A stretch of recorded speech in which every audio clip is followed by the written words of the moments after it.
कृष्ण घर में विद्रोह हो गया था। रुक्मिणी कहती थी कि सब काम हम ही कर रहे हैं, चला रहे हैं, यह कुछ कर नहीं रहे। उनके साथ चक्र सुदर्शन भी था वहीं पर। वो कह रहा कि ठीक कह रही हैं, यदि हम इनके साथ ना जाएं तो एक युद्ध ही ना हो। मैं जाता हूं युद्ध में तो हमको हाथ में लेकर मारते हैं, मैं काट कर आ जाता हूं, और हो जाता है कि भगवान कृष्ण मार दिए। अरे हम नहीं रहे तो कोई आदमी को 2-4 थप्पड़ मार देगा और रोते हुए आ जाएंगे आपके यहाँ द्वारिका। गरुड़ भी कहा कि आप ठीक कह रहे हैं। कहीं इनको होता है कि प्रकट हुए, अंतर्ध्यान हुए। बात तो असल में यह है कि मैं इनको अपने पीठ पर लेकर उड़ता हूं, एक बार पंख हिलाता हूं तो 1000 किलोमीटर दौड़ता हूं, और होता है कि ये क्षण भर में पहुंच गए। यदि मैं ना जाऊं तो इनको 10 कदम नहीं जाएंगे, गिर पड़ेंगे। बात तो ठीक थी ना। बहुमत से भगवान कृष्ण के खिलाफ प्रस्ताव पारित हो गया। कृष्ण कुछ नहीं करता, कर्मणे। बाहर तो लड़ लेते, लेकिन भीतर घर में कैसे लड़े? इसलिए कृष्ण भगवान सोच विचार कर एक दिन बहुत सोचे। एक दिन गरुड़ जी से कि गरुड़ जी एक काम करो, जाकर कहना कि हनुमान जो है गर्दमादन पर्वत पर तप कर रहा है, उसे कहो कि कृष्ण भगवान बुला रहे हैं। गरुड़ जी गया, देख रहा कि बूढ़ा बंदर राम राम श्री राम जय राम यही कर रहा है। इसीलिए आप लोगों को श्री राम जय राम का पहला दिन महात्मा बता दिए हैं। श्री राम जय जय राम 6 जोड़ा और एक श्री लगा हुआ है, इसलिए 13 अक्षर है। इसका महात्मा क्या किया किस अक्षरों पर है। और हरे राम हरे कृष्ण में श्री नहीं लगा हुआ है, इसलिए हमने बताया है पहला दिन कि यह विरक्तों के लिए है। जो इसका जाप किया हुआ विरक्त हो गया है, समझ गए? यह श्री संपन्नता के लिए है। हनुमान जी यहाँ आए हैं, इनका अवतार हुआ है श्री संपन्नता देने के लिए।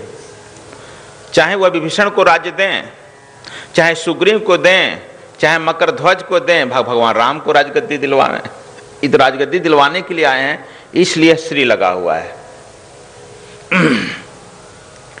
तो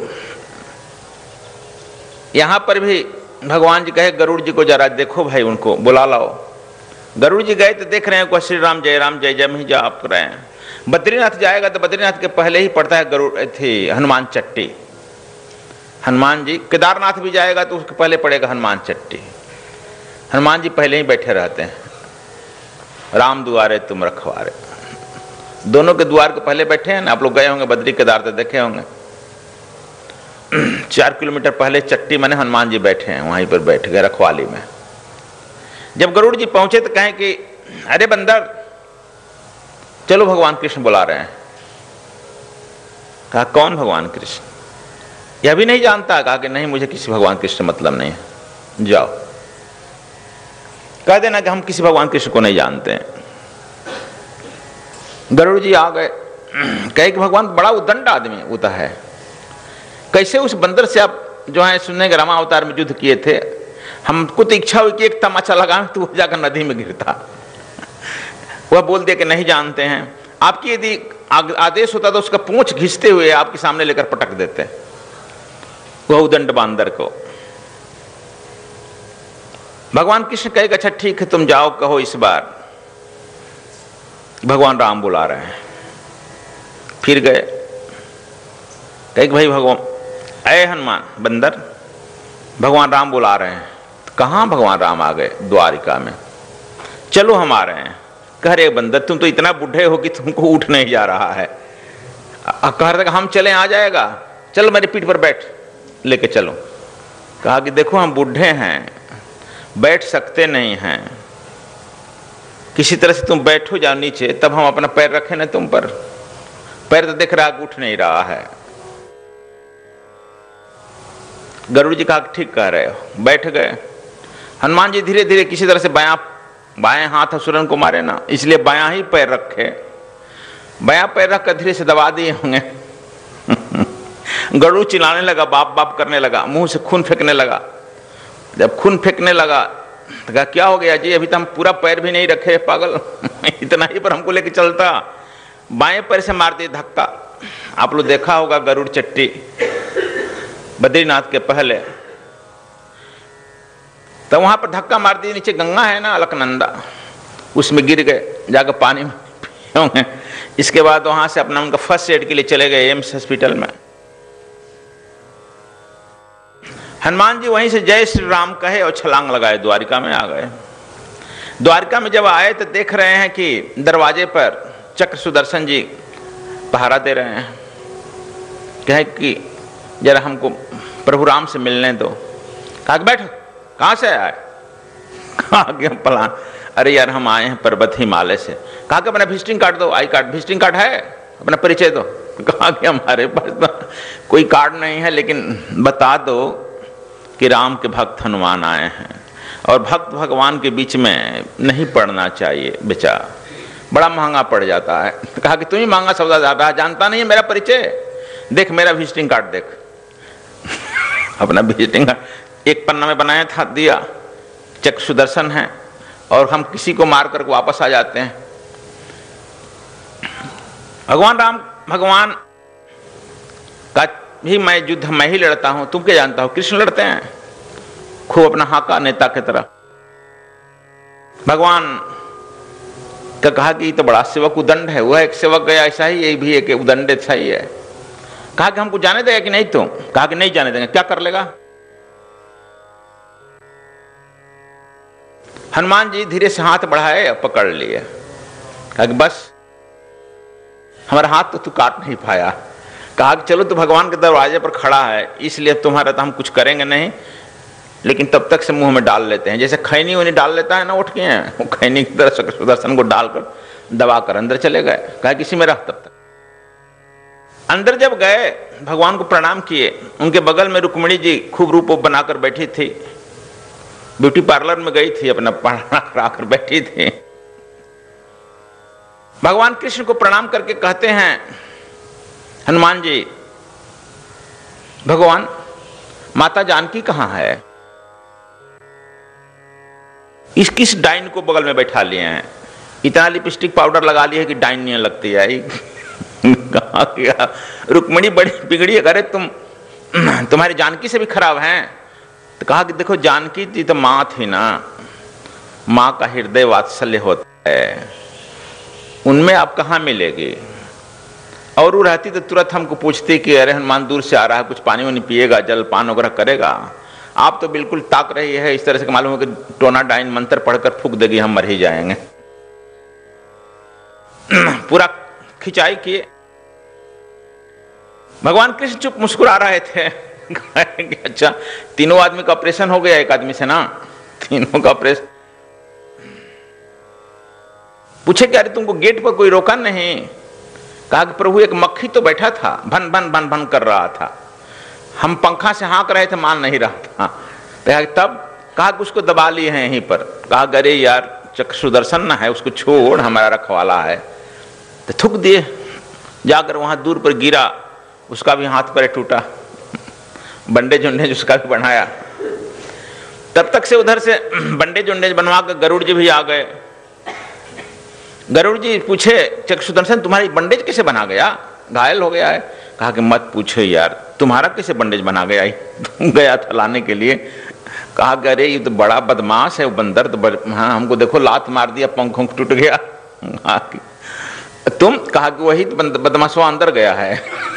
वही अंदर गया है, तो तुम्हारा भी इसमें हाथ पैर टूट गया था। कहा कि हाँ यार बड़ा बहुत शक्तिशाली है वह तो, और हम ही नहीं माता रुक्मिणी को भी खूब अपशब्द बोला है। हाँ कि अच्छा। तब तक से भगवान कृष्ण का काम हो गया ना। देखो चालाकी से घर में अपना काम कैसे कराया जाता है तुम लोग। भगवान कृष्ण काम तीनों का ऑपरेशन हो गया। कहे कि हनुमान जी आपके लिए थोड़ा हम जानना चाहते थे, समाचार देखना चाहते थे, आप कैसे हो? कहा कि बस हम तब भजन में हैं, श्री राम जय राम, आपके भजन में रहते हैं, मस्त रहते हैं। मन मस्त हुआ तब क्या बोले, मेरा मन मस्ती में है। ठीक है जाओ, लौट जाओ, जरूरत होगी तो फिर आ जाना। हनुमान जी लौटे। जब गेट पर आए तो देखे कि चक्र सुदर्शन और गरुड़ दोनों बात कर रहा है। तब तक से आ गए। दोनों जाकर दोनों दौड़कर पैर पकड़ लिया। कहा क्यों पैर पकड़ा है? इस बार पैर झाड़ देंगे ना तो तुम लोग कहां चले जाओगे पता नहीं है। हम नहीं देख रहे हैं कि भगवान कृष्ण तुम ऐसे कायर लोगों से कैसे काम चला रहे हैं, हमको समझ में नहीं आ रहा है। गरुड़ तुमको तो एक तमाचा मरने पर तुम्हारा जान नहीं बचेगा, चक्षुदर्शन तुमसे कैसे चला रहे हैं? इसका मतलब कि पुरुषार्थ उन्हीं का है, और उनका यदि वह चाहे तो एक तिनका से भी काम करा सकते हैं। आज तुम लोगों को देखकर मालूम हो गया ठीक ठीक आगे एक तिनके से ही काम ले रहे हैं, नहीं तुम लोगों को तो पुरुषार्थ एक कुछ भी नहीं। उतर गया उन लोगों का अपना। फिर पूछे, दोनों आदमी पैर पकड़ के पूछे कि अच्छा भाई बताओ हनुमान जी, आपके शक्ति का स्रोत क्या है? आप इतने शक्तिशाली हो, वृद्धावस्था में भी शक्तिहीन नहीं हो रहे हो, आपकी शक्ति का स्रोत क्या है? कहा कि ठीक ठीक ईशाने गाता हूं। कहा कि बस राम रसायन तुम्हारे पास, सदा रहो रघुपति के दासा। हमारे पास राम रूपी रसायन है, जिस रसायन से मैं कहीं वृद्ध होता ही नहीं हूं, और हम में हरदम दास की भावना है, मालिक की भावना नहीं है। दास, स्लेव, सर्वेंट नहीं। सर्वेंट का मतलब नौकर होता है, दास का है ना। दास प्रथा हनुमान जी के द्वारा बुलाया गया है, बनाया गया। सबसे प्रथम इस दास प्रथा के आचार्य हनुमान जी हैं, इसलिए कहें कि हम दास हैं उनके। राम रसायन तुम्हारे, सदा रहो रघुपति के दास हैं। और दास को अहंकार होता नहीं है। जिसको अहंकार नहीं होगा, अहंकार ही आपके और परमात्मा के बीच में यह दीवार बनता है। जैसे आप अहंकार घटता है, अहंकार ही हटाने के लिए हम योग जप त्याग तपस्या सब जो कुछ करते हैं बस अहंकार हटाने के लिए। जैसे ही आपका अहंकार हटता है, पुनः बस राम तो आप में प्रवेश कर ही जाता है, आप राममय हो जाते हो, और आप जो है संसार में कोई भी कार्य करने में सफल हो जाते हो।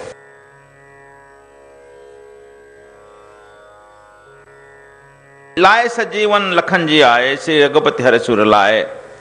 यहां पर संजीवनी बूटी लाना पड़ रहा है। तुम लोग कह सकता कि भाई वहां पर राम जी को फूंक देना चाहिए था, उठ जाता। संजीवनी बूटी, अब लक्ष्मण जी जा रहे हैं, संजीवनी बूटी लाने में उन्हें देर हो गई।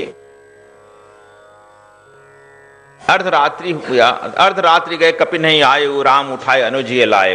रामायण में भी आया है, रो रहे हैं। अर्धरात्रि चला गया, कपि नहीं आया, राम उठाए अनुजिए लायो। सुत बुत नारी भवन परिवारा, हो ही जग बारन बारा। सुत बीत परिवार तो बारंबार होगा, लेकिन अस ये जान जागहूं ताता, जगत न मिले सहोदर भ्राता। सहोदर भ्राता नहीं मिलेगा, भाई बड़े दुख रो रहे हैं। उनको क्यों रोना चाहिए भाई लंका में? लेकिन यही देखो, जो आदमी ठीक ठीक अपने जीवन को ऐसे जी लेता है कि मालूम होता है कि नाटक है, और नाटक को ऐसे कर लेता है कि मालूम हो कि वह जीवन है, बस तुम्हारा जीवन सार्थक हो गया। तो जीवन को नाटक की तरह जियो। मालूम हो कि हम स्टेज पर हैं, लीला कर रहे हैं, इसलिए राम लीला कहा गया है। भगवान इतना बड़ा लीला कर रहे हैं। अब तुम लोग समझ गया होगा क्यों कि संजीवन बूटी को भेजा गया। सुने हैं कि रामलीला हो रहा था कलकत्ता में, बंगाल में। रावण जो ही जानकी को चीरहरण करके लेने जाना चाहता है, उस रामलीला में देखने के लिए दर्शक में बैठे थे रविन्द्रनाथ टैगोर, मुख्य अतिथि थे उस रामलीला के रविन्द्रनाथ। लेकिन जैसे ही सीता का अपहरण हुआ, उसका इतना दर्दनाक दृश्य हुआ कि रविन्द्रनाथ टैगोर अपना जूता निकाले और रावण पर दे मारे। समझ गए? रविन्द्रनाथ टैगोर इस आदमी जूता मार दिए, खड़ा होकर के चिल्लाए मारो बदमाश को, और जूता अपना निकाल कर मार दिए।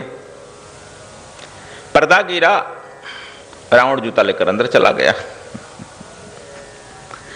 खत्म हुआ रामलीला। रविन्द्रनाथ टैगोर को होश आया कि यार हम तो लीला देखने बैठे थे, हमारे ऐसा आदमी भी होश बुद्ध खो दिया। कहा कि भैया हमारा जूता तो दो, हम जाएं। जो रावण का पाठ अदा किया था, कहा कि जूता तो मेरा इनाम हो गया, पारितोषिक हो गया। आप इसे विद्वान और साधु और महात्मा आदमी जब यह शुद्ध बुद्ध भूल गए कि यह रावण ही नहीं है, रावण ही है, और जूता दे मारे तो मैं समझ गया कि मेरा रावण का पाठ फर्स्ट क्लास है, उत्तम है, इसलिए मैं यह जूता पारितोषिक समझकर रख लिया। देखो, इसका मतलब वह आदमी रावण नहीं है, लेकिन रावण का ही पाठ मिल गया खेलने के लिए, तो ऐसा खेल दो कि वह रावण हो और रविन्द्रनाथ टैगोर ऐसा आदमी शुद्ध बुद्ध भूल जा।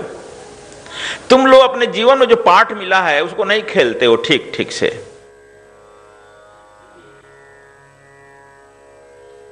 और उस पाठ में जब फेल हो जाता है तो रोने लगता है। इसलिए इस हनुमान चालीसा के माध्यम से हम आप लोगों को कहना चाहते हैं, देखो यहां पर है कि लाए से जीवन लखन जी आए, कितना अच्छा है। अब भगवान राम रो रहे हैं, जिसको भगवान कर रहे हैं, तुम अपने सर्व समर्थ कर रहा है, परमपिता परमात्मा कर रहा है, वो रो रहे हैं। और लखन संजीवन बूटी ला रहा है, तुमने इस हॉस्पिटल में दौड़ रहा है, संजीवन बूटी ला रहा है। यही है पाठ खेलना। इस जीवन को इस तरह से जियो कि लीला हो जाए, लीला को इस तरह से खेलो कि वह जीवन हो जाए, बस तुम समर्थ हो जाएगा।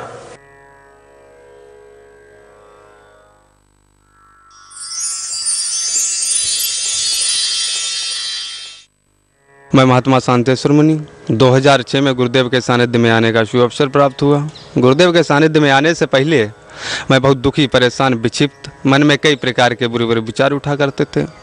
2007 में मैंने अपनी इच्छा से गुरुदेव के सानिध्य में संन्यास दीक्षा प्राप्त की। संन्यास दीक्षा प्राप्त करने के बाद मन प्रसन्न, सुख, चैन, शांति से रहने लगा। लोग समझते हैं कि संन्यास लेना वो लोग लेते हैं जो संसार से परेशान हो जाते हों या भाग जाना चाहते हों, लेकिन संन्यास लेना एक ऐसी बात नहीं है। संन्यास लेने का मतलब ये नहीं कि जंगल में भाग जाएं, ये भाग जाएं। हमारे गुरुदेव संन्यास दीक्षा इसलिए नहीं देते हैं कि वो जंगल में भगा दें। संसार से संघर्ष करना, संसार में जो कुवृत्तियाँ हैं उनको समाप्त कर देना चाहते हैं। इसीलिए गुरुदेव अध्यात्म के अलावा मानसिक, शारीरिक, जो हमारे भौतिक, दैहिक ताप हैं उनको भी दूर करने की कई विद्याएं देते हैं, कई शिक्षा देते हैं। संन्यास लेना गुरुदेव बहुत महान कार्य बताते हैं। हनुमान जी जैसे महापुरुष अपना जीवन दान गुरु के कार्य में लगा दिए, तो हम लोग भी अपना जीवन गुरु कार्य में लगा दिए। ये कोई बड़ी बात नहीं है। जैसे महापुरुष लोग अपना अपना उत्तरदायित्व निभाने के लिए कई प्रकार से संघर्ष करते रहे, बहुत प्रकार से हनुमान जी बहुत प्रकार से तप किए तो राम राज्य आया। हमारे गुरुदेव द्वारा स्थापना जो सद्विप्र समाज सेवा की हुई, उसमें हम जैसे कई महात्माओं ने अपना जीवन दान दिया, जीवन को गुरु कार्य में लगा दिया। बस, धन्यवाद। सद्गुरु स्वामी कृष्णायन जी महाराज का पंजाब कार्यक्रम। पंजाब प्रदेश के सभी सद्विप्रों और श्रद्धालुओं को सहर्ष सूचित किया जा रहा है कि दिनांक 18 और 19 अप्रैल 2015 को पूज्य सद्गुरुदेव लुधियाना शहर में प्रवास करेंगे। इस 2 दिवसीय कार्यक्रम में आप सभी स्वामी श्री के दिव्य सानिध्य को प्राप्त कर उनकी अमृत वाणी का लाभ उठाएं। दिनांक 21 अप्रैल 2015 दिन मंगलवार को सद्गुरुधाम आश्रम पटियाला में ब्रह्म दीक्षा का कार्यक्रम संपन्न होगा। अक्षय तृतीया के इस पावन अवसर पर बद्रीनाथ धाम में होने वाले चतुर्थ विशाल भंडार